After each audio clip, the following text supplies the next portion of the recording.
Quanto tempo estamos andando com Jesus e ainda não desfrutamos de um avivamento? Seu ministério, sua vida cristã já passou por um avivamento? A paz do Senhor, eu sou o pastor Emílio Enclein e estamos aqui para mais uma pré-aula da Escola Bíblica Dominical. Desta vez nós vamos falar de um obreiro que andou com Jesus, mas desfrutou de um avivamento lá no final do ministério de Jesus. Vamos falar sobre o avivamento no ministério de Pedro. A lição de número 6. Nós temos o nosso textuário. O textuário está em Atos, capítulo 2, versículo de número 14.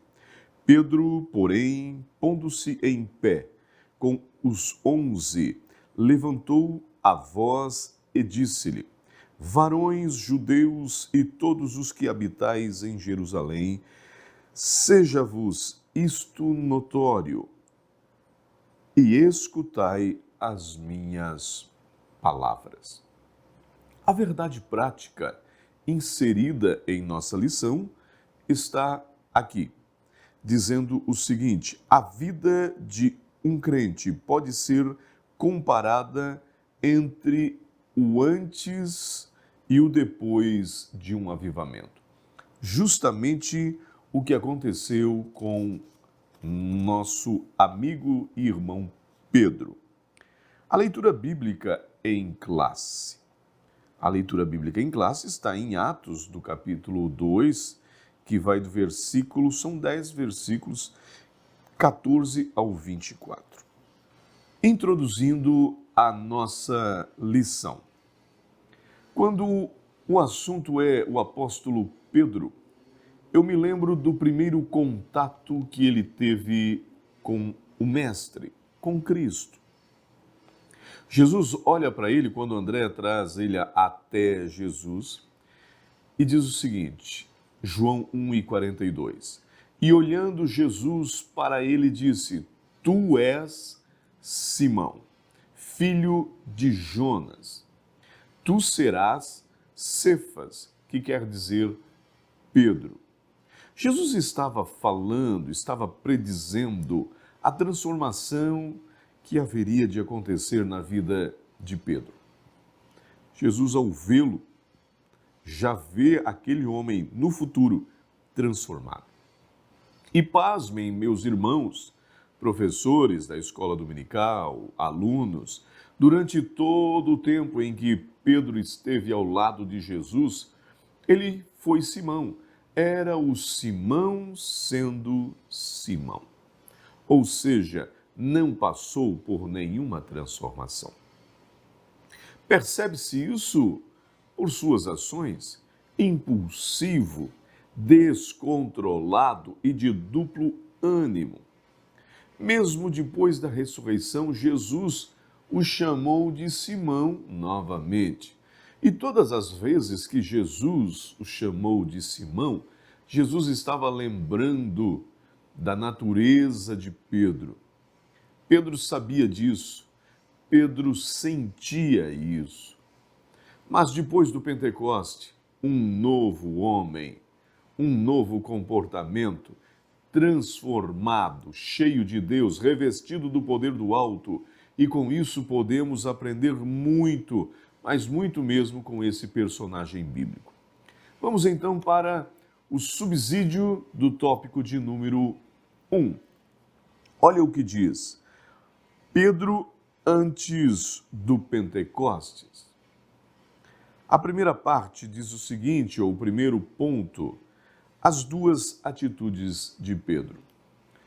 Os episódios em que se refere à lição, mostrando a dubiedade do caráter, do comportamento de Pedro, aconteceu num lugar chamado Cesareia de Filipe. Israel registra duas Cesareias, a Cesareia Marítima e a Cesareia de Filipe. A Cesareia de Filipe fica na base do Monte Hermon. A primeira atitude foi o elogio que Jesus fez a Pedro lá em Cesareia de Filipe. Após a definição que Pedro dá, diferente de todos os outros discípulos, diferente do povo de Israel, quando Jesus pergunta a Pedro: Ei, Pedro, e você, o que você diz que eu sou? O que eu sou para você?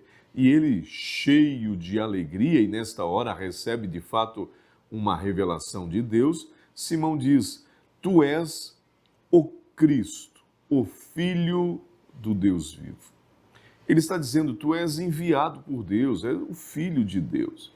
E Jesus respondendo, falou assim para Pedro: Olha, Pedro, tu és um bem-aventurado, tu és. É interessante que Jesus, nesta hora, embora Simão, assim, represente estar cheio de Deus, ele ainda chama ele de Simão e diz: Olha, Simão, não foi carne quem te revelou, mas o meu Pai quem revelou isso para você. E já faz uma promessa na vida de Pedro: Eu edificarei a minha igreja, e você é Pedro, e vai estar edificando a minha igreja, eu vou te dar as chaves e tal. Fala tudo isso para ele e ele fica muito bem, fica empolgado, fica feliz.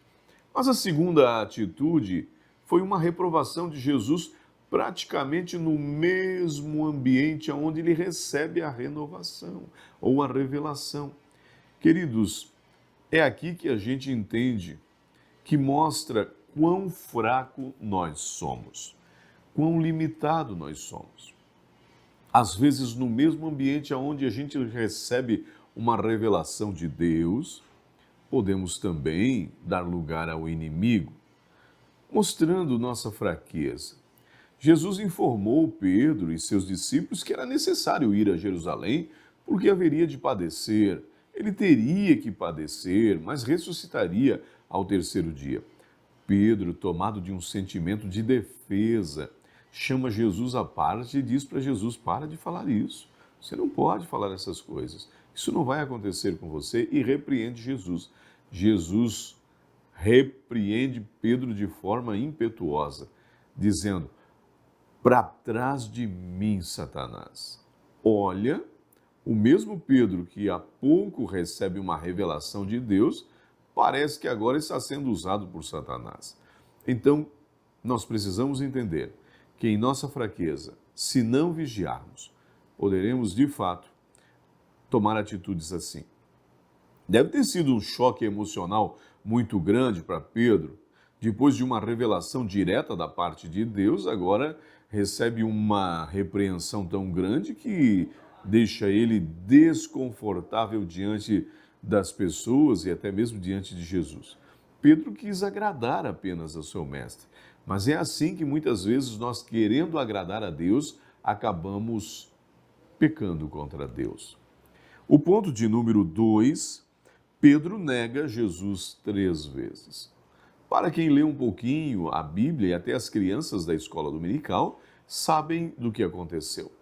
2 discípulos marcaram fortemente o ministério de Jesus com atitudes reprováveis: Judas, que o traiu, e Pedro, que o negou. O pecado de Judas foi a apostasia, já o de Pedro foi um impulso momentâneo. Judas, ao pecar, já estava afastando-se vagarosamente de Jesus até que o afastou definitivamente, falando de Judas. O pecado de Judas foi seguido de remorso, já o de Pedro seguido de um arrependimento. E aí nós entendemos que esse arrependimento acabou aproximando ele mais ainda do Mestre. Aquele Pedro que se precipitou e disse que jamais deixaria o Mestre, ele está dizendo: eu não deixo você, eu vou para a prisão com você, eu vou até para a morte. Acabou negando Jesus. Assim que Jesus foi preso, o Pedro já toma uma atitude impulsiva ali, corta a orelha de Malco, foge e a partir de sua fuga começa a seguir Jesus de longe. Seguir Jesus de longe era algo que Pedro não poderia fazer nunca, nem nós também. Cuidado para não seguir Jesus de longe. porque seguir Jesus de longe é muito perigoso. As atitudes de Pedro que começaram a acontecer mostra que seguir Jesus de longe não é a melhor escolha. Pedro, diante dos inimigos de Jesus, nega-o 3 vezes. Após esse acontecimento, Pedro se sente impotente. Ele quer desistir de tudo, está triste, reconhece a força da fraqueza que estava dentro dele. Parece que a fraqueza que ele desconhecia era mais forte do que seus propósitos. Pedro não era um fracassado, era fraco. Sim, alguém que não conseguia cumprir seus propósitos. O mestre amava Pedro e Pedro amava o mestre também. Quantos que nós conhecemos, que estão entre nós, que amam a Jesus, mas não têm forças para permanecer servindo ao Senhor fielmente. Oremos por estes. Deus é capaz mesmo de restaurar espiritualmente cada um deles. Então, nós precisamos entender que o Senhor ama mesmo os fracos e sabe o tamanho da fraqueza que está dentro de cada um de nós. Vamos então para os subsídios do tópico de número 2. Vamos lá. Pedro após o Pentecostes. Pedro batizado no Espírito Santo. Como é interessante nós analisarmos isso, o que o Espírito Santo pode fazer na vida de um homem, a transformação que ele pode proporcionar. Como já vimos, o batismo no Espírito Santo não é a conversão de uma pessoa, como algumas linhas teológicas têm.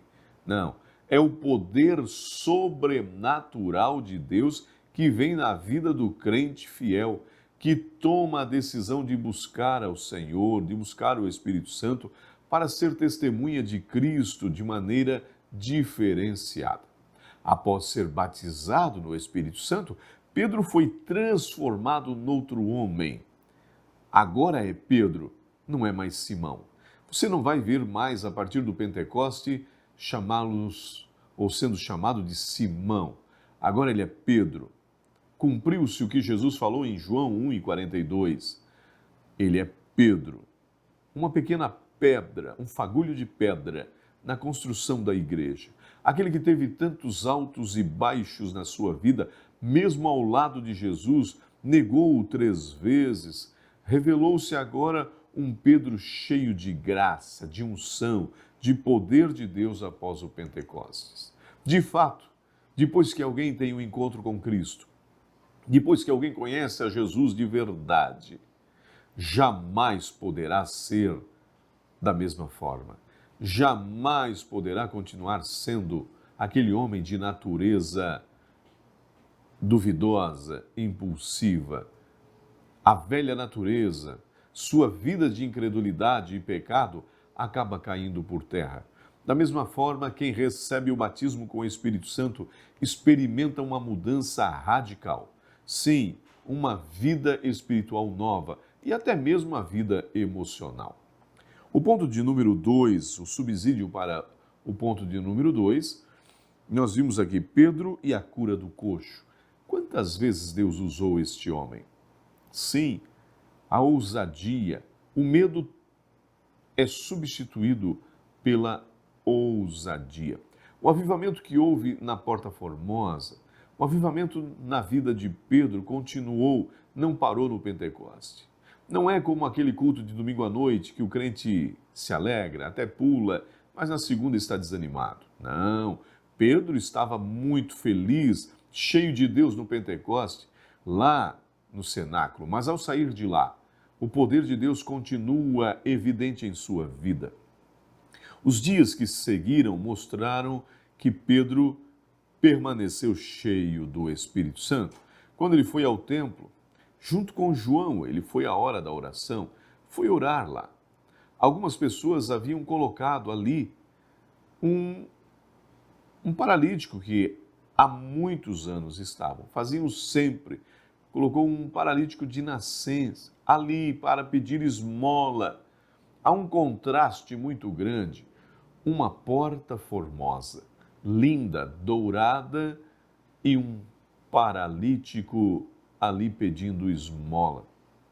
Como acontecia com esses enfermos, estavam ali pedindo ajuda a quem entrasse no templo. Certamente, ele recebia esmola todos os dias e continuava coxo. Era levado em uma maca, uma cama, alguma coisa assim, e depois retornava para a sua casa. Naquele dia seria diferente, marcante na vida daquele homem. Por quê? Porque, como diz aquele hino, lá vem vindo dois ungidos. Pedro destacou-se como um grande pregador lá no Pentecostes, cheio de graça e de poder. Ali também não foi diferente. João estava ao seu lado. Foi quando ele diz: olha para nós. Quando ele levanta a voz e diz: olha para nós. Observe que Pedro disse: não tenho nem ouro e nem prata. Primeiro ele manda o paralítico olhar para eles, para os dois. Mas quando trata-se de exercer um poder sobrenatural, ele fala dele. Ele diz: eu não tenho prata nem ouro, mas o que eu tenho eu te dou. O paralítico olhou para os dois, mas a ordem saiu de Pedro. Ordenou ao paralítico: levanta e anda, no nome de Jesus. E o paralítico ficou de pé.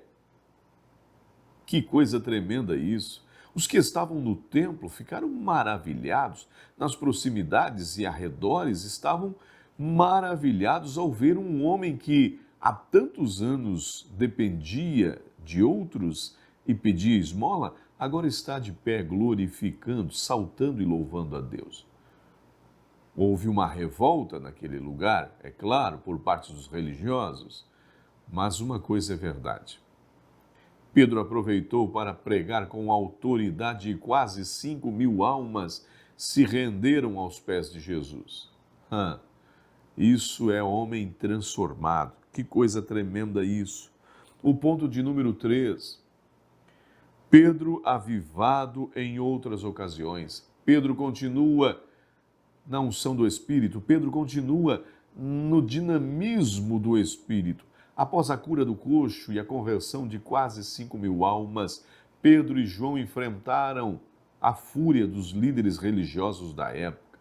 Pedro, avivado e cheio do Espírito, responde sem medo às perguntas e deixa todo mundo espantado.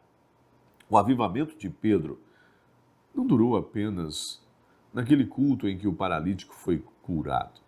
Pedro continua sempre cheio do Espírito Santo. Podemos relacionar alguns momentos importantes na vida de Pedro, como o nosso ponto sugere aqui, mostrando um tempo de avivamento na vida deste apóstolo. A cura de Enéas, por exemplo, gerou um grande avivamento em Lida. Aí nós vimos a ressurreição de Dorcas em Jope, que glorificou o nome do Senhor. Ananias e Safira, que pereceram diante do Senhor e diante de Pedro, porque mentiram diante do Senhor e Pedro revelou isso. Isso gerou um grande temor no meio do povo. A visão no terraço, aquela visão do lençol e os bichos impuros. E aí nós vimos na casa de Cornélio um Pedro cheio do Espírito Santo. O livramento da prisão, lembra? 16 guardas guardando ele e as algemas caem enquanto Pedro dormia tranquilo, mesmo sentenciado à morte para o dia seguinte. Ele está tranquilo. Por quê? Um crente avivado, cheio do Espírito Santo, está sempre descansando no Senhor. Subsídios para o tópico de número 3. Observe o que diz a nossa lição. A igreja de hoje e o avivamento do Pentecoste. Vamos falar dos dias atuais. Os dias que vivemos. Como estamos desfrutando disso? Será que vivemos um verdadeiro avivamento? A igreja de hoje e o avivamento do Pentecoste, fazendo uma comparação. Nos tempos presentes, torna-se imperativa a busca pelo poder do Espírito Santo no meio das igrejas cristãs. A importância que isso tem. Há uma tendência à acomodação. Nós não podemos nos acomodar. Por isso, precisamos buscar com muita dedicação o mover do Espírito. A indiferença que tem tomado conta das nossas igrejas, da vida de oração, até mesmo no ministério. A infiltração de coisas que o mundo quer colocar no meio da fé cristã, no meio de comunidades cristãs. Por isso é indispensável a busca pelo Pentecostes, ou seja, pelo poder do Espírito Santo. Precisamos muito isso. A igreja atual e o Pentecoste, como falamos, é importante analisarmos isto. Diante do que estamos vivendo ou presenciando em nossos dias, precisamos estar cientes de que o avivamento é necessário nos dias atuais. É muito necessário. Vivemos tempos de incredulidade global. Nos dias de hoje, a realidade espiritual do mundo mudou drasticamente. Antevendo esta realidade, Jesus fala aos seus discípulos: digo-vos que depressa lhes fará justiça. Quando, porém, vier o Filho do Homem, porventura achará fé na terra? A pergunta de Jesus traz consigo uma afirmação real. Quando ele voltar para buscar a sua igreja, será num tempo muito difícil. Haverá uma acentuada falta de fé por todo o mundo. Num tempo assim, será enorme a necessidade de buscar um avivamento. Pelas páginas da Bíblia, só poderá haver um tempo de avivamento se os seguidores de Jesus buscarem o derramamento do Espírito Santo, como foi nos dias de Pentecoste. Busquemos com dedicação. Observe bem que tempos são esses. O ponto 2 traz claramente tempos de multiplicação da iniquidade. A multiplicação da iniquidade, esfriamento do amor e falta de fé são sinais que caracterizam os dias que antecedem o arrebatamento. O apóstolo Paulo recebeu pelo Espírito Santo uma revelação profética das características dos últimos tempos que antecederiam a vinda de Jesus. Ele diz, naquele tempo, os crentes e as igrejas, eles não tiveram a presença e o poder do Espírito Santo como podemos explicar nesse tempo difícil que acontecerá. Haverá um esfriamento tão grande que muitos não suportarão a pressão do mundo. Muitos não suportarão o domínio da corrupção. E Paulo escreve dizendo ao jovem obreiro, e ele diz, sabe, porém, que nos últimos dias haveriam tempos trabalhosos. Porque haverá homens amantes de si mesmo, avarentos, presunçosos, soberbos, blasfemos, desobedientes a pais e a mães, ingratos, profanos, sem afeto natural. Observe isso, orgulhosos, mais amigos dos deleites do que amigos de Deus. Nós estamos presenciando isso em nossos dias. Estamos presenciando. Isso tudo aponta para o tempo do arrebatamento.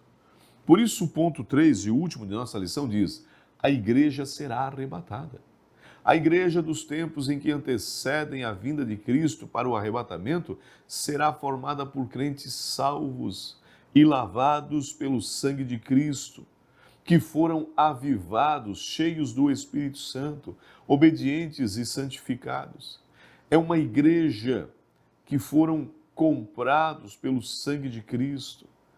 Sim, como diz a Bíblia Sagrada, são comparados às 5 virgens prudentes, lá das 10 virgens da parábola.